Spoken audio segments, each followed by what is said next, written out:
A lot of people see those gas can jack-o'-lanterns and the art that I make out of those and ask me if I'm going to make something for other seasons of the year or do other creative things with those old fuel cans and stuff like that. So I did find another use for them.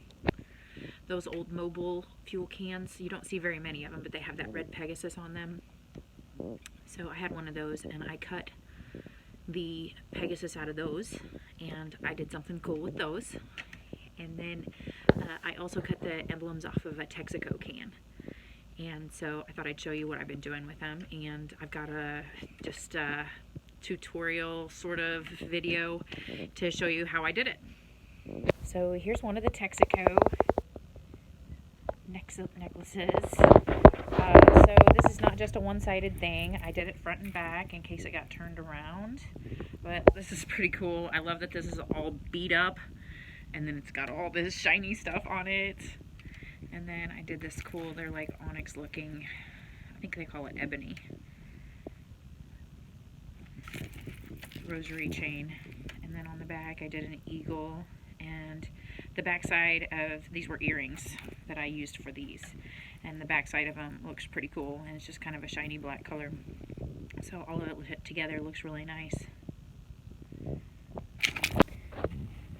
Here's the other Texaco emblem, and this one's a lot cleaner. It's got a few beat up spots on it, but it is not quite as scratched up as the other one. And I did a copper patina on the solder on it, and it's got these cool stars hanging from the bottom, and it's on this kind of turquoise looking knotted chain. And then the back side has a tooled leather star on it with the copper patina solder, and the stars are two-sided.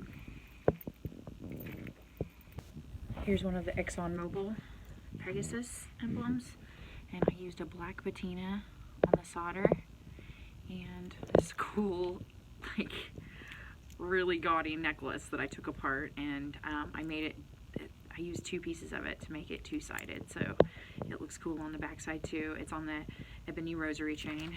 On the back side I did some jasper from Wyoming.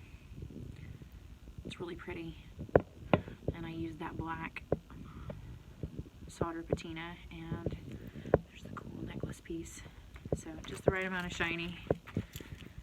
And here's the last one, and this is the other ExxonMobil Pegasus, and I used the black solder patina, a different gaudy necklace, which I did the same way. I did it two-sided so that if you turn it over, it has a piece of the jasper with the red flecks in it on the back. Looks really neat with this necklace piece, and it's on this peachy pink sort of pearly knotted chain. I just wanted to share with you how I did this and share with you. I thought it was pretty cool that I found another way to use some of these antique gas cans, fuel cans, oil cans, whatever. I'm starting these out by putting a copper foil sheet on the back, and I'm just going to lay these emblems on there and then smooth them down and then trim the excess off the outside.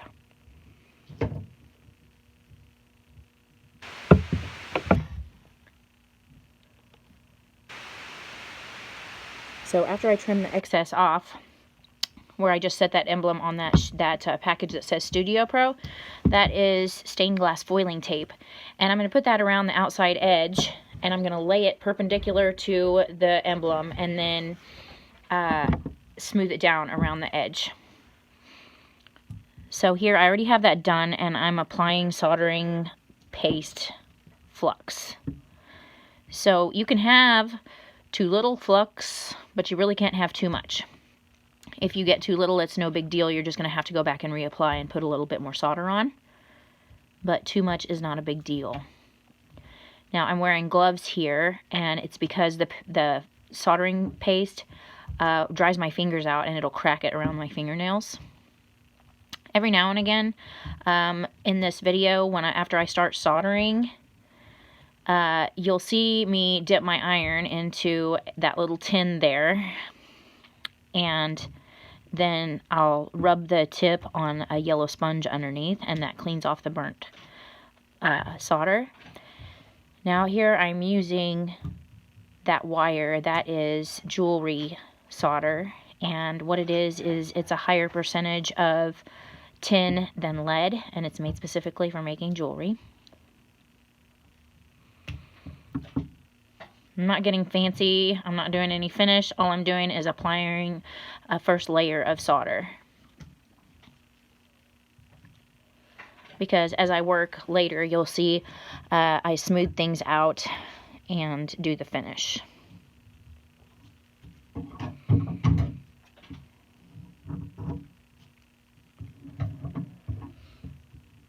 If you drip a little solder to the side, you can pick it up a little at a time, as you see I'm doing there. That board there, that is cement backer board like you would put behind a wood stove, so it's fireproof. And then I have a piece of wood laying there on top that I work on. And since I did this tutorial, we have a soldering brick that is made specifically for this, and it tends to vent heat away. So I've already done a first layer of solder, and I've gone in and I have cleaned them up a little bit with steel wool. You see I'm doing that right there. I'm just kind of roughing up the edges, and that takes off any of the old flux residue. And then I'm reapplying flux, and what I'm getting ready to do is put a jewel accent on the back side of these, because when you're wearing it and it flips over backwards, I want it to look pretty on the back side too. This is jasper from Wyoming, which is a beautiful stone. These have red flecks in them, which I thought was great because it goes with the emblems. They're both red. I've already got the foil on them, and now I'm just putting a layer of solder on. And then I'm going to let them cool a little bit, and then I put flux on those and flux on the emblem. And that's concave, so whenever it's turned over upside down like that, it is curved, and there will be a gap between the jasper and the emblem. So the flux will suck the solder in there as you lay it on. So I'm just keeping it right there on the edge, and it holds it down really nice. And you'll see me put on extra solder to make the transition between the stone and the metal, make it smooth and fill it with solder. And then you see me flip it over and kind of fix the front, make it look nice. So I'm adjusting the finish as I go. And what I call the finish is how it looks when it's done. The finished look. And this one I did the stone vertical instead of horizontal. I changed them up a little bit because I don't want anything to look exactly the same. It gets boring whenever I do that. So I'm keeping things interesting. Adjusting the finish.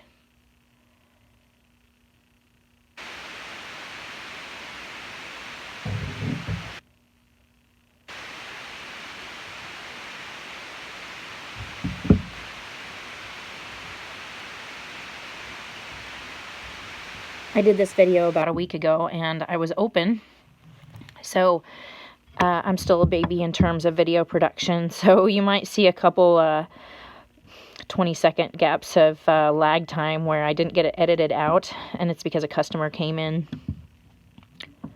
But I'll try and fill those gaps with a little bit of talk about doing this. So there I am cleaning my tip off. Those two look nice. They're done. For the time being anyway. I'm letting them cool before I do the next step. Now this is a leather star that I cut out from an old junky purse, and it's tooled leather. It's beautiful. Cut the star out, and I put the stained glass foiling tape on it, and now I'm attaching it to the emblem, which it looks really cool with that Texaco emblem because it's a star as well. So you'll see me add extra solder on there and kind of pull it up in those inside points of the star. And it kind of smooths that out, smooths out the transition between the star and the emblem. There we go. Pulling it up in there, adding extra solder. It doesn't have to look all smooth and nice yet. I'll fix that eventually.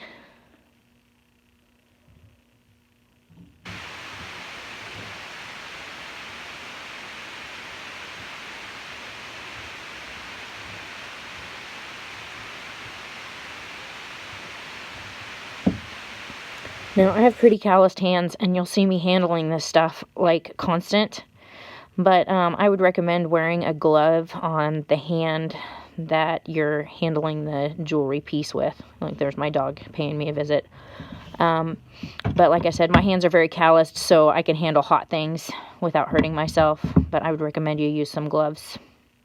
Or if you see off to the on the lower left, right now there's a pair of old pliers there, and I have like a strip of fabric on each side of that tied on it so that whenever I pick up hot metal, it doesn't mark the solder whenever it's still soft. So you can keep something like that handy too to handle them with. Now this eagle was attached to a piece of wood at some point. I don't know what it was. I think I got it just like it is. But I put the stained glass foiling tape around the 3 tabs that were on it, that had attached it to something else. So I wrapped that on the tabs and then put flux on it, and now I'm attaching it. And then I go in and you'll see me filling all the gaps around the eagle and pooling solder in there to fill in those areas and make it look like a smooth transition.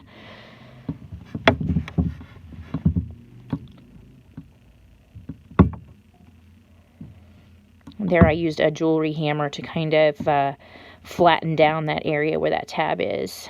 And this is them all finished up at this point.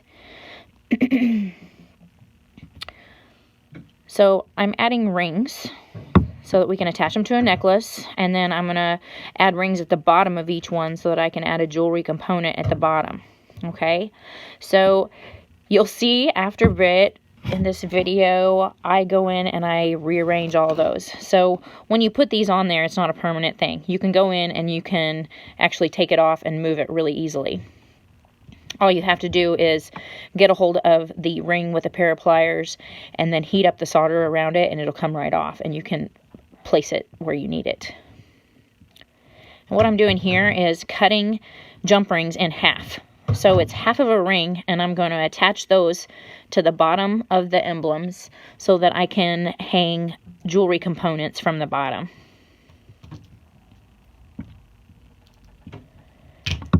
So I take the half ring and I dip it, you see me reach over and dip it in the flux paste, and then I attach it with solder.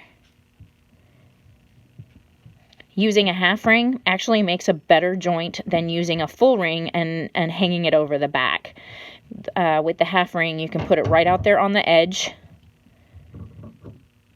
and it works really well.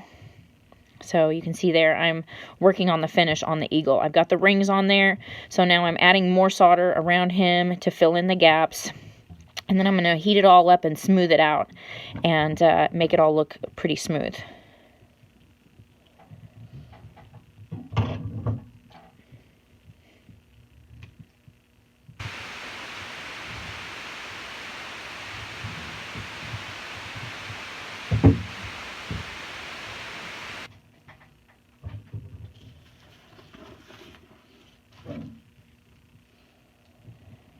So no two of these were alike, which is what I love to do. If I make several that are alike, it gets boring to me. So this was a really fun day of soldering and jewelry making because these all turned out really unique and amazing. It was a little tedious doing the rings. I honestly, this was a first time thing for me. I had seen my mom do it before, but I had never done it myself. And so I'm not a master, but I definitely have experience now. But you see me redo it on that one.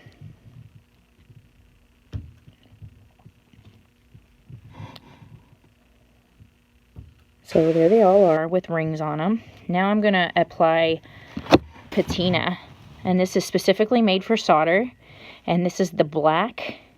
So all I'm using is it's a soldering paste brush, but it's never been used for the flux before, so still new. And I just brush the patina on there, and it's like an immediate change. It doesn't take any time at all. It looks really pretty with that jasper, that black does. So this is copper. I poured it into the lid. That made it easier to use. And I used the copper on the one with the leather star on it. And you'll see in a minute I'm going to move the other one away so that I don't splash any on it, because once you do it, there's really no going back unless you go in and solder back over it. But it was a little stubborn in a couple places, so I kind of worked it in there with the brush. There, I moved it out of the way.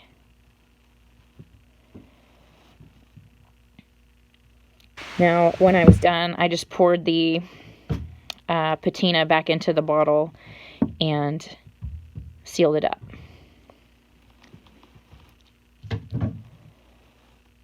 And next I take alcohol, a makeup cleaning pad, soak it in alcohol, and then I clean everything up, because the soldering flux and just working with everything, it gets kind of grubby, and you can clean that surface up, shine it up. It cleans the excess patina off and just makes everything look nice. And now I'm attaching jump rings to these jewelry components and adding them to the bottom of the pendants. So these are like big clunky pieces of jewelry that I probably picked up at Walmart or somewhere like that whenever they had been clearanced. And I would probably never wear one of these pieces in its original form, but whenever you break them apart and use the pieces and use them for different things like this, they work really well. So I wanted to be able to have it look nice from the front and the back. So what I did was I doubled them up. I took like pieces and sandwiched them together with the back sides together. And you can see off to the lower left there, those are laying there, and that's two pieces of jewelry hanging from the bottom back to back. And so if you flip it over, it looks good on the back side too.